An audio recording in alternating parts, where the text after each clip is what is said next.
গণ অভ্যুত্থানে সেনাবাহিনীর ভূমিকা নিয়ে জাতিসংঘের মানবাধিকার বিষয়ক হাই কমিশনার মিস্টার ভলকার তুর্কের মন্তব্যের প্রতিক্রিয়া জানিয়েছে আন্তঃবাহিনী জনসংযোগ পরিদপ্তর আইএসপিআর।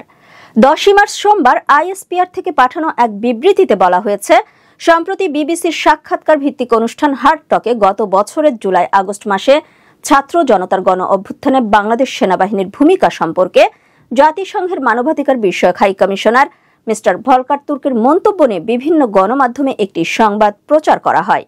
এ প্রসঙ্গে বাংলাদেশ সেনাবাহিনী মানবাধিকারের তাৎপর্য যথাযথভাবে মূল্যায়ন করে এবং যে কোনো গঠনমূলক সমালোচনা গুরুত্বের সাথে বিবেচনা করে জানিয়ে অধিকতর সঠিকতা ও স্বচ্ছতার উদ্দেশ্যে উক্ত মন্তব্যের কিছু বিষয়ে স্পষ্টীকরণ প্রয়োজন বলে মনে করে বাংলাদেশ সেনাবাহিনী।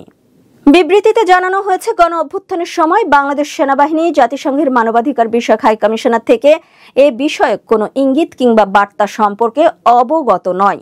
যদি এ সংক্রান্ত কোনো উদ্বেগ প্রকাশ করা হয়ে থাকে তবে তা তৎকালীন বাংলাদেশ সরকারকে জানানো হয়ে থাকতে পারে, সেনাবাহিনীকে নয়।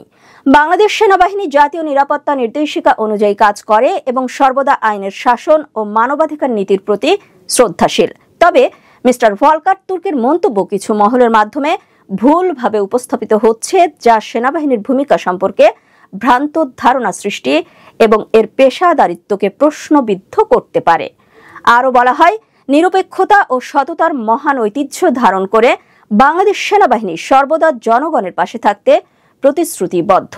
অতীতের ঘটনা প্রবাহ, বিশেষ করে 1991 সালের গণতান্ত্রিক রূপান্তর প্রমাণ করে যে বাংলাদেশ সেনাবাহিনী কখনো জনগণের ইচ্ছার বিরুদ্ধে কাজ করেনি। 2024 সালের জুলাই-আগস্টের আন্দোলনের সময়ও সেনাবাহিনী জনগণের পাশে দাঁড়িয়েছে এবং কোনো পক্ষপাত বা বাহ্যিক প্রভাব ছাড়াই জননিরাপত্তা নিশ্চিত করেছে। বিশ্বের দ্বিতীয় সর্বোচ্চ শান্তিরক্ষী প্রেরণকারী দেশ হিসেবে পেশাদারিত্ব ও নিষ্ঠার জন্য বাংলাদেশ আন্তর্জাতিকভাবে স্বীকৃত। তাছাড়া জাতিসংঘ শান্তিরক্ষা মিশনে অর্জিত আয়ের একটি ক্ষুদ্র অংশ শান্তিরক্ষীরা পেয়ে থাকেন এবং এর সিংহভাগ জাতীয় অর্থনৈতিক প্রবৃদ্ধিতে গুরুত্বপূর্ণ অবদান রাখে, যার পরিমাণ গত 23 বছরে প্রায় 27,000 কোটি টাকা।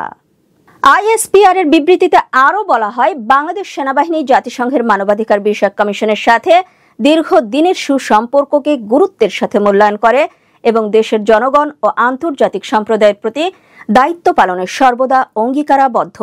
সেনাবাহিনীর ভূমিকা সংক্রান্ত যে কোনো বিষয়ে উদ্বেগ অথবা বিভ্রান্তি সৃষ্টি হলে তা গঠনমূলক আলোচনার মাধ্যমে ফলপ্রসূভাবে সমাধান করা সম্ভব বলে মনে করে বাংলাদেশ সেনাবাহিনী।